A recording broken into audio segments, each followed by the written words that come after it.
The following is a presentation of the Black Hollywood Live Network, the first online broadcast network dedicated to African American entertainment. Hollywood Redefined.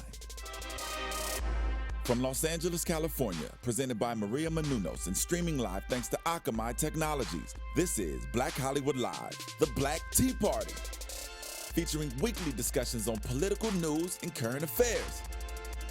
Black Hollywood Live, Hollywood Redefined. You're listening to Black Hollywood Live. And now, the host of Black Hollywood Live, the Black Tea Party.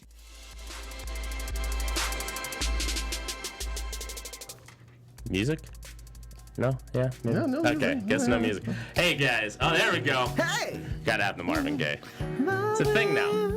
We got Don Nash hopefully on the line soon, guys. Stacey Ike's not with us. I'm Michael Timont here with Shirley. Hey, you guys, Shirley Hussar with Urban Game Changers. We're happy to be here with BHL. That's right, where can people find you? Oh, we can find me at urbangamechanger.com, and they can find me at Shirley, Shirley. And you can also find me on Facebook, Twitter, LinkedIn, Instagram.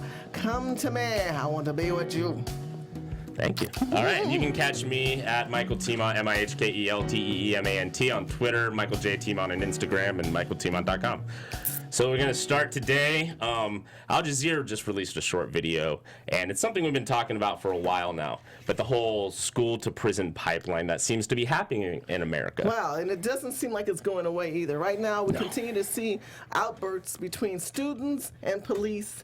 And what happened to the old school serve and protect? It's now about the militant a position of militaries moving more into urban communities, which is a big issue right now. Well, and that's actually what the video talks about. The video talks about how we used to have hall monitors. I remember my hall monitor at Greenspoon Junior High School, Jerry. He was this kind of curmudgeonly old man who used to yell at me for forgetting my bike lock. You're late, come on, kid. Yeah. Come on, kid. Yeah, that guy. He doesn't exist anymore. No, now I go to my mom's school. She teaches at a middle school. It's cops. We have cops in the schools with guns, tasers a lot of times, around children. So you're saying not sheriffs, you're saying actually police officers. Sheriffs and police officers, depending, I think, in Clark County, Nevada. It's not school security, it's actual police officers in itself. Yeah. Well, you know, that really says a lot right there, because if you're not treated humane, and you're treated like an animal, there's this retaliation that's going on. So it's almost like they don't even understand that these kids are feeling threatened, and they leave home in a threatening environment in their neighborhood, and then all of a sudden they walk into school. Yeah, and what we're seeing, exactly. How are you supposed to go to school? I can imagine walking in, they got metal detectors, police. You're walking into a prison. Like that's what it's like. And then what we have is now we have kids going to jail, doing jail time for truancies. It's ridiculous. Why do we need to do jail time for a truancy? I understand the school needs its money, but that costs taxpayer money as well. Taxpayer money and time. You know what I don't understand is why is America not woken up to this issue? Well, one of the focus things on so much junk, and look at this story that's going on in Chicago. It's crazy. No, we got Chicago as well. Chicago, a new photo surfaced from the Chicago PD. Okay. So this new photo shows two police officers. Go to Vice.com. They have the photo. And it's two Chicago cops, one holding a rifle, one just over, and there's a black gentleman with his tongue out and the antlers on. And people are a little perturbed. One of these officers is now on administrative leave. The other one was fired because he was involved in a drug thing where they were busting down people's doors and then taking these drugs. So he's under. But it's kind of interesting to me. I'll show. Just go to Vice News. You can look it up. They're doing a lot of cop watch stuff. The one thing that does get me with this photo, we don't know who the gentleman is. No, it's the bottom at all. Yeah, we don't know who he is. But let's explain the photo for those who can't see it. Yeah. So you have two cops, and they have their guns, and then they put some antlers ears on this black man. There's two white cops and a black man. And then they take his head, and it's twisted, and his tongue is hanging out. Yeah. And, these are the images that our children are seeing, adults are seeing, and it's getting more militant going on. I mean, my question is, when will it end? And what will it take to break to make it end? Well, I mean, and I don't know if anybody can see this from there or there. That's kind of the photo right here, if you get that camera. And the antlers right there. Yeah, so and then you can see smiling. It. Yeah, they're smiling. The one thing that does throw me, I mean, I think it's a messed up photo, But I feel like the guy's okay with it. So that's where I kind of get off base with a lot of people. Where like I don't think it's good, right? And I think you should act professional if you're gonna. All the police want us to treat them professionally. That's true. And then they pose with a photo like that, and you got to be like, come on, guys. Well, do they look at these young men as humane because they treat them as if they're animals? Look what they did. They put antlers on the head, which said, "Oh, this is another animal."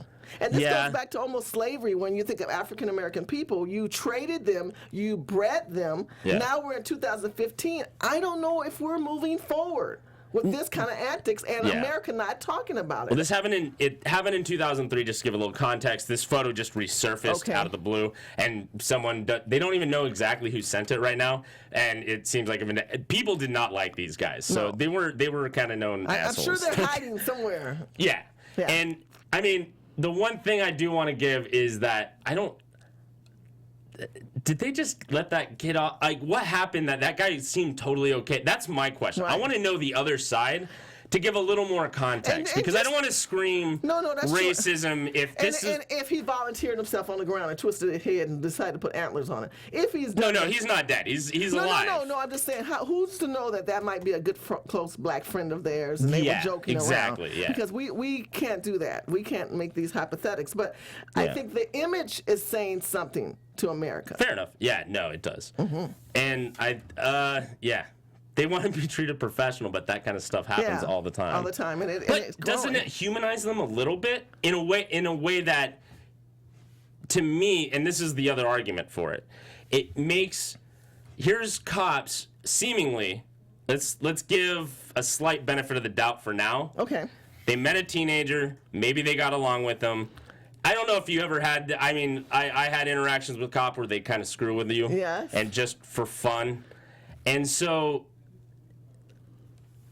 I've never seen cops. Do you know what I'm saying? I'm saying as a black woman, I can tell. I don't think anyone feels like they. If you're black right now, you're very conscious of what you say around a police officer. You can't even joke anymore. That might have been a time in the day you could. I have. I'll say, hey, you got a vest on, brother? And I'll just touch his chest. It was a free feel, I know. But, the key thing is that we say today we cannot make these plays. We cannot play with them because you don't know where the mindset of where these people are. No, absolutely. The image impresses the mind. So my question is, even with this photo as old as it is that photo really relevant? And if it is, what is going to be done with it? How are people going to react? And that's kind of, to me, the thing about this photo. It's a little bit of a Rorschach test to see how people react. Yes. Because, my reaction was, that's messed up, but it looks, and that's the thing. It's almost like the white or gold or blue and black dress where people see their own things. To me, this look, with the tongue hanging out, the way, he looks posed. Yes, he looks staged. He looks like he's okay with it. Right. But I could see the other side, and I think that kind of, the interesting thing about this photo is it does show that. Like your reaction versus my reaction, just looking at the photo. We have no real context other than the photo. Yeah. And so you're going to come up to your conclusion, I am, with mine. Yeah. But how does it pave forward where we are in 2015? It says that we as a people, especially with technology, are more visually driven. We react on a visual motion, just like when that woman slapped the boy in the head, or when people are out there stumping on the flag, and we know that that's unpatriotic, and there's circumstances revolving that. It can't be patriotic. Yeah? No, it's not. Yes, it can. How is it? If it can, it can. It depends on the context. It's a freedom of speech thing sometimes. It could be a freedom of speech, but you're not supposed to do that to the flag. Yeah, it's a flag. But they do it. It's more than the flag. It's a symbol of America, and we are a mess. We're an amazing country. We might have our mess, but we're an amazing country. Compared to some other countries, we are the best. I'm sorry. If you want to put it out there that we're the best compared to third world countries, sure. I will. Okay, we're better than third world countries. We're better than third world countries. But that's silly because I want to compare myself to England, Sweden, all the countries that are killing it right now and doing way better than us, both economically, educationally, crime. I want to be those countries. I don't want to be compared to third world countries. So let me ask you, compared to Mexico, why don't you we're great. Move there? Why don't you move there? Because I'm here right now. I know, you know how expensive. No, that's a terrible argument. Okay, let's start with logical fallacies. No, you complain about same America. with when you want to be like, you go to McDonald's. what am I supposed to go to Jack in the Box where they pay minimum wage? Am I supposed to go to Tony Roma's where they pay minimum wage? Am I supposed to go? Where am I supposed to go where they don't pay minimum wage in the food industry at all, including grocery stores? What does that have to do with a third world country in America? Because you brought this up before, and you don't go, oh, well, then just move there. That's not how it works, and we're in a democracy where we all get to decide how this country works. So why criticize the democracy of a country because I don't live in? Because I'm pushing for things I want. Just because you don't agree with it. No, I don't agree with everything you, but I don't tell you to move out of the country. Well, you continue to say how you said America's so bad. I know it's bad. Yeah, let's make it better. I want to live in this country and make it better. I agree with that. Okay, fair enough. See, but so I agree with that. There we go. Yeah, there we go. See, we find common ground, guys. We try. Oof. Sorry, I don't like logical fallacies. So. He doesn't want logic. Say that again. No, I don't like logical fallacies. Oh, logical fallacies. All right. Sorry. I disagree, but it's okay. That's what makes America great. We have the right to agree and disagree. Absolutely. Yeah. No, I mean, the First Amendment is, we talked about, you're like, never should the flag be, and I'm like, no, there's times when it's okay, and that's a rebellious thing that some people do to make a point. Kind of like effigies. I don't disagree with that, but I will say the problem is that people don't respect the flag because they feel the flag is not respecting them. That is why they're stumping. So we need to clarify that. The people who are stepping on these flags feel that America has failed the urban communities and have failed them, and that is why they're stumping. No, exactly. Now, that's what I mean. In lieu of that, I agree with you. You are able to state your mind because it does draw attention and make people a little upset. But in the truth of the matter, this still is one of the greatest countries you could ever live in. It is not perfect. It has its faults, but I agree with you as well. Yeah. It is up to me and you, and that's why we're on the show, to make people wake up and think. Look at these silly pictures that are online. Look at the continual civil war, and I love to use that word. So there is a civil war. We can talk about it. Yeah, there is a civil war. You were agreeing that day. The other guest was here. He didn't agree, but I just said I believe there's a civil war in this country, and this show points out information that the regular media doesn't do. Absolutely. So we keep it real. Keep it raw. Keep it real. Raw and real. So we going back to police brutality real quick. There was a story from my hometown of Barstow, California. This is embarrassing. But I was born there, so I'm not going to deny it. Body cam video catches Barstow cops slamming a black pregnant lady to the ground. Wow. Here's the thing. If you watch this video, go to rawstory.com. You can look it up. Just look pregnant lady slammed, and it'll come up. Officials with the city of Barstow insisted this week that officers had acted properly when they used force to arrest a pregnant woman who refused to show them her identity. That was her crime. Her crime was a white lady called in because she was upset with this lady cutting her off or whatever. The cops admit in that part of the body, they go, man, she hasn't done anything to cause a crime. She still keeps harping them to go talk to this lady. They go talk to the lady. She's telling her side of the story. Right. And they're like, okay, we need some identification. And she goes, no, you don't. You have no reason to. Right. And it escalates from there to the point they physically grab her. 2 police officers grab her pregnant and force her to the ground. Oh my God, did she lose the baby or anything? So far we don't know. Hopefully not. Hopefully not. Hopefully not. But this is, it's on par without any hyperbole with what the Nazis did. Right.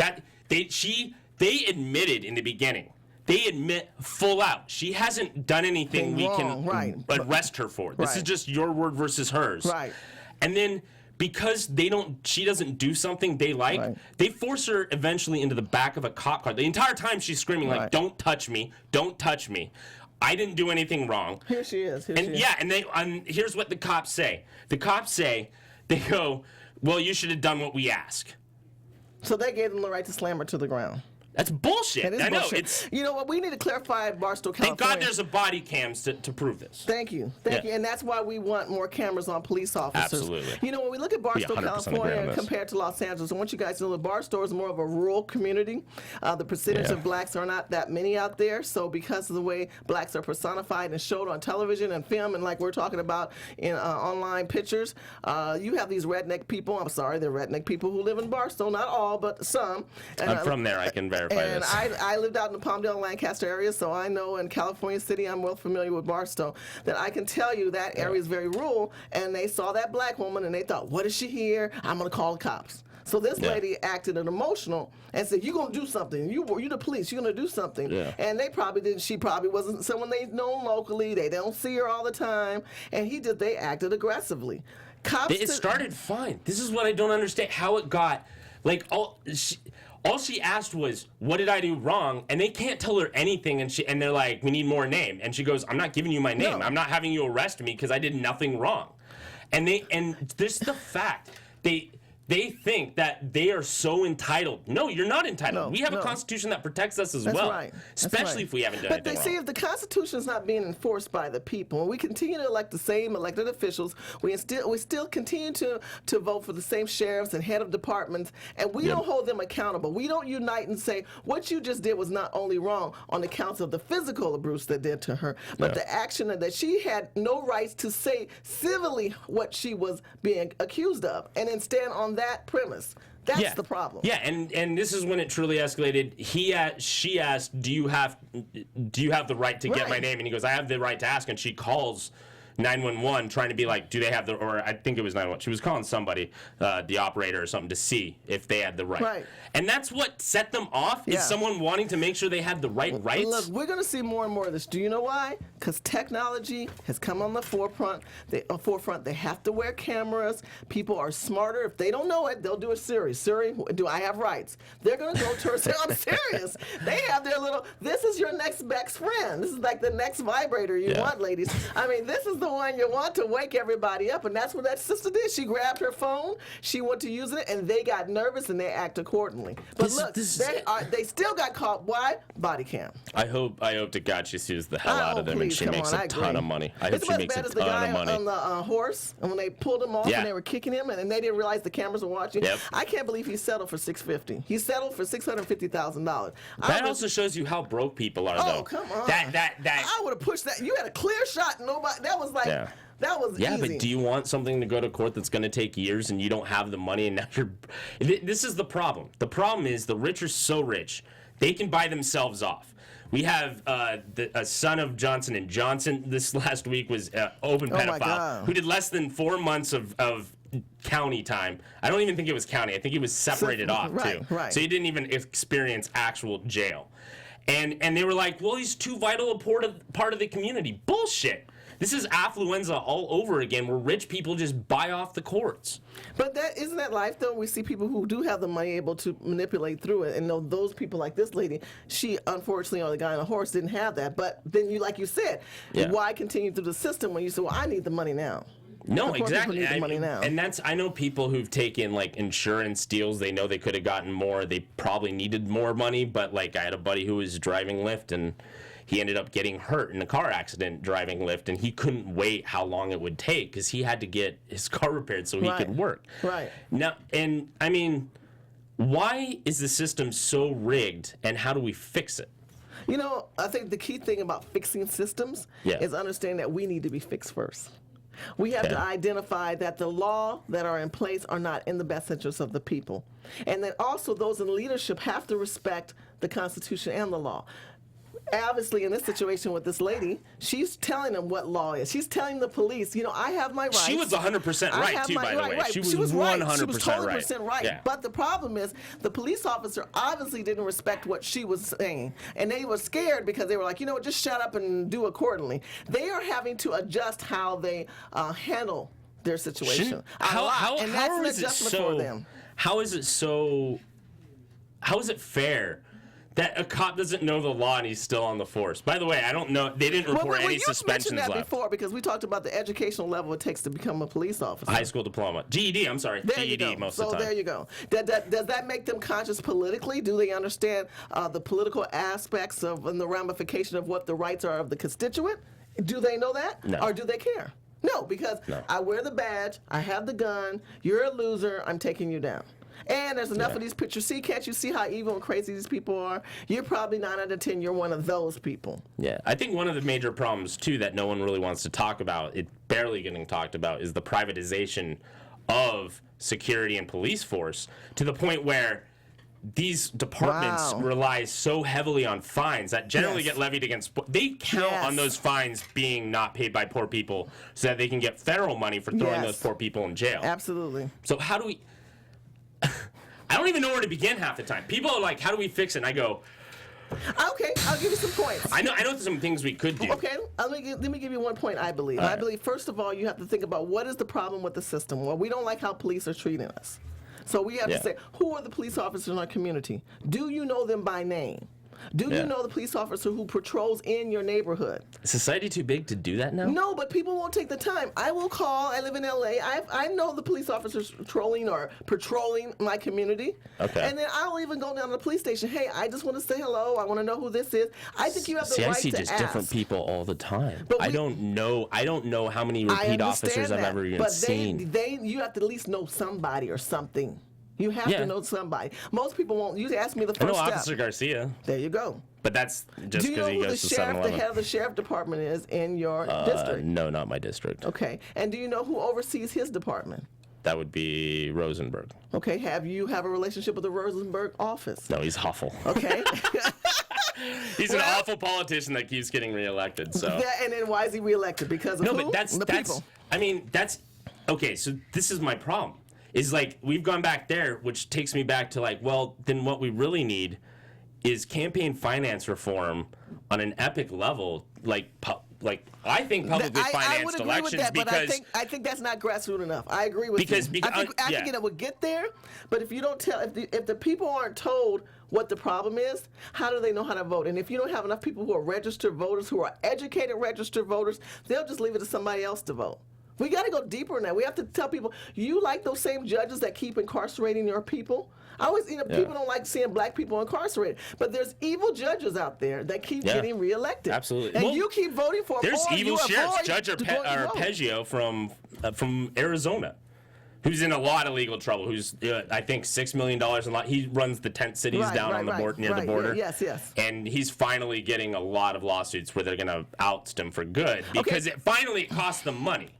And what about the people that he actually put in? They didn't talk about that. And how are those cases going to be immediately thrown out? But in the meantime, they've devastated the people's families and the people who were wrongly accused. And all the time that they were in there. And I really think that's one thing about urban game changers. I tell people, you have to change the game. You can't get mad at the system and complain about this, and that. You go there and you say, I don't like this, and according to the law, I have rights. And a lot of too. It's getting those right. Okay, so and you're right, but the problem is, that sheriff down in Arizona, he's an asshole, and he's literally. So here's the problem. We have cops on such a high level that don't even listen to the law, like where he's flat out not let them see their lawyers.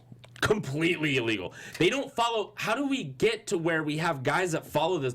When are we going to pressure them to follow the Constitution? Well, it takes a unity of people. And even though it could be one or two people, it could start it. But unless a unity of the community comes together and say, this is the issue. Judge XYZ is not doing right by us. It's this, and this. Will the people act? A lot of people are afraid. Or like you said, a lot of people are broken. They get paid off. They get paid off. They might have a really solid case, but they get paid off. And if they do, we're in trouble. Yeah, I agree. And, I mean, it goes to elections, and that's where it all trickles down to me. Because from elections, we can actually get policies done. And here we'll talk about Rosenberg real quick. Go ahead. One of the things that I hate about him is he outraises his opponents, and he's a Democrat. He's not a Republican. No. So I'm not on either team. California is not controlled or ran by Republicans. I say that. No, and I want to say that most of the Democrats aren't liberal. So that's my other thing is they're not liberal. He's not a liberal Democrat. Democrats are opportunists. They shuffle seats. They go from one seat to another seat to another seat. Well, and we can't even blame the Democrats. As a Republican, I'm going to say I blame the people. We can't keep electing people who don't give a darn about you. And then if one person does have a plight, like you said, you don't have that unity of people, nothing's going to happen. I agree. And I think the thing, if we really as a people wanted to show, first of all, Congress is barely controlled by the Republicans.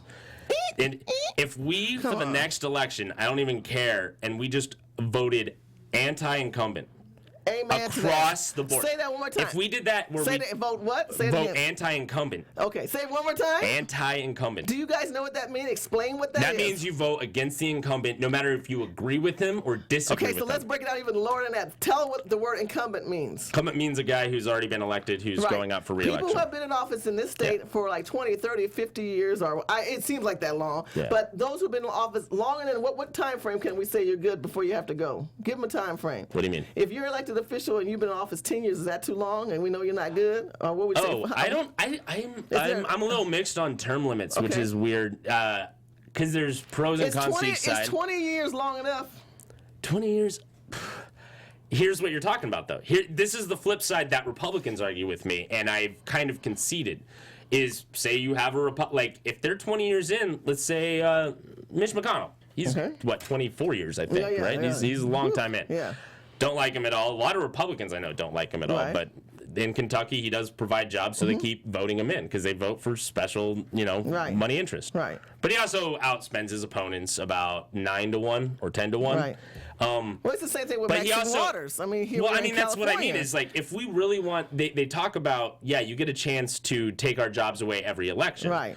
But that's a little skewed because, psychologists have already shown. I think we shouldn't have commercials. I don't think we should have. I don't think in 30 seconds there's one thing you can really know about a person in that time frame. I think the most you should be able to say in a commercial, I don't think there should be any negative ad campaigns because most of it's Goebbels. And I would agree propaganda with you. I would agree on both sides. But the reality is, there are going to be negative commercials. There are super PACs. There are PACs. Yeah. And we're dealing with three things nobody wants to talk about because it sounds ugly. But I'll go ahead and say it. Yeah. One is age. These people have been in office forever. Yeah. So people are just waiting for them to die off. They're in their late 70s, they're in their 80s, and their 90s, and they've been in office a long time.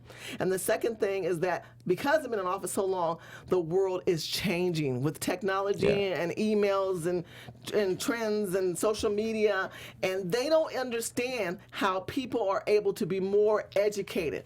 The challenge I have is that with the educated consumer or constituent, where it comes to the point where there's action. Now that you know these people are doing you wrong, we're telling them, we're talking about it, we hear it online, but when are the people going to unite and say enough is enough? I'll add one more to your list. I would say that them being in office. Okay, here's a thing I used to hear about Harry Reid all the time, being from Nevada, and I dislike Harry Reid a lot. So glad he's stepping down. Thank you, Jesus. Thank God. The one-eyed senator. I know a lot of Republicans, and this goes, and they're Republicans. They do not like his policies. But in Nevada, there's quite a few Republicans I know that go, but he gets Nevada some power. And that's what I mean is like it's this weird thing where like. But it's that state. So I know a lot of Republicans who voted Harry Reid because he's Speaker of the House. You know what I mean? Right. But we talk about Republican and Democrat, and I am a Republican conservative, very strong about that. I will say, what is the best interest of the people? Because obviously, and when it comes to urban communities and crime and what we're seeing here, these are ran by liberal Democrats who continue to expand. No, they are liberals. No, they're Democrats. In California? In California, they're not liberals. They're Democrats. That's my point. And the Democrats aren't liberal? No, they're not liberal at all. Okay, what are they? They're conservative? They're pretty conservative. You think the Democrats? They're socially. You think the Democrats in they're providing. California? They're holding more tax cuts for the movie industry. They're having more tax cuts for tech. They're doing everything the Republicans do except on social issues that are liberal. That's different than being a liberal. I'm sorry, California is not. The Democrats in California are not liberal. I mean, not conservative. Yes, they more are. liberal. So economically, they're hella we have conservative. So many. They just cut welfare by 15% again. Yeah, but they continue to implement more programs, governmental programs that are in place. They continue to say, well, we got to raise minimum wage. What about small businesses? Small businesses should raise prices to compete with the minimum wage. And those raises are much smaller than tips. You can pay your employees $15 an hour for barely more. Let me tell you what they're going to do. Let me tell you what's going to happen with big corporate America, not the small mom and pops, because everybody wants to raise the minimum wage. And I've been talking about this on my Facebook page. Wage. They're going to have more machines. They already have more machines. They're going to have more machines. No. They're not going to have more. They already have machines. Yes, they will. No, yes, they will. Yes, they will. Yes, they will. Here we go. Bullshit to you. No. McDonald's is going to replace everybody. Burger King, Applebee's. They already have machines. More machines. They're going to have more machines. They're going to replace you. They already replaced everybody. No, they haven't. There's in certain countries, there's totally animated, no humans. I was in Cyprus the other day at a gas station. I went to pump my gas. There was no attendant. Guess what? Hong Kong has that. All this stuff has that. Animated. It's all going to happen whether we raise the minimum wage or not. And you know why? It's going to be pushed more. It's going to be pushed more. No, it's not. Yes, it will. They're already doing it. It doesn't matter. They're going to make no. That's a false argument. This is why I'm not false. Yes, it is. No, they're not. They're already investing in it. Before there were people. Machines and they get rid of you. Uber makes nothing but money, and yet they're still investing money. Uber's a different situation. You need a person to drive a car. I'm not going to have a job in another couple of years. I'm talking about McDonald's, Burger King. I'm talking every job. Guess what? I saw a robot perform surgery on a grape last week. Are we agreeing there will be more machines and less people with jobs? Whether or not the minimum wage gets raised, that's going to happen, and it's already happened. And it's going to move faster. Would you not agree? No, it's not going to move faster. It moves as fast as they can afford to. You don't think that they're going to push animated operating jobs faster because of minimum wage increase? They already have, You're and wrong. they're going to be doing it, and they've been doing it since 2007 when they had the automated. They're going to raise it even more. And McDonald's. No, they're not. How do they raise it? They can only go as fast. I just did a video in Tampa Bay, Florida, where I showed there were 2 kiosks that just were added on.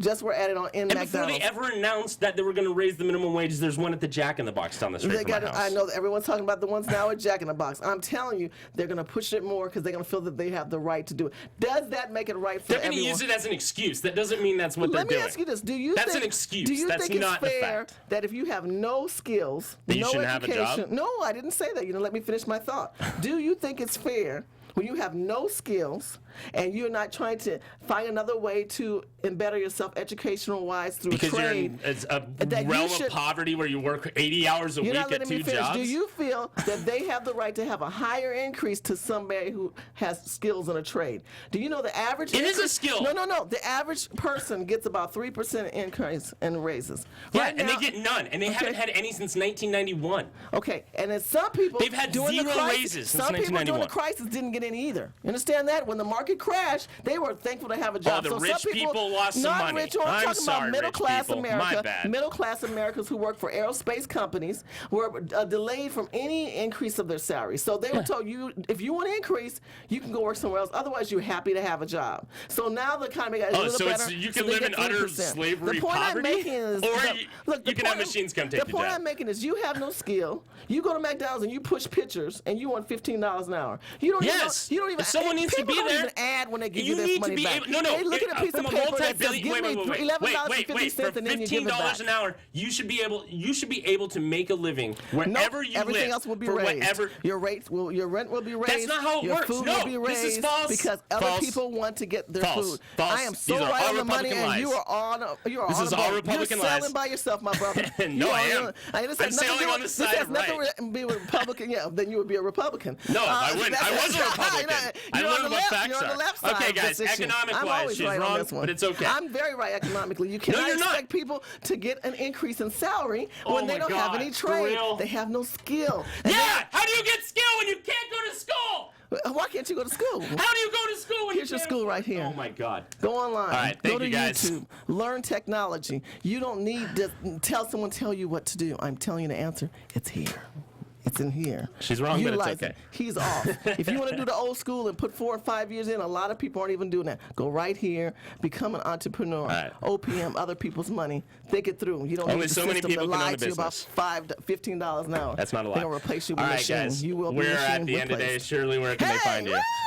Rock and roll, you guys. This is Shirley Husar, Husar. You can find me on Urban Game Changers, and you can also find me on Facebook, Twitter, LinkedIn, Instagram. However you want to reach me, Husar. Let's talk this through. And I'm Michael Timo. You guys can catch me in Murrieta, California next weekend on Friday. I'll be in Louisville the week after that. Look at my website, michaeltimo.com, at michaeltimo on Twitter. Thanks, guys. Thanks for watching. Come back next week.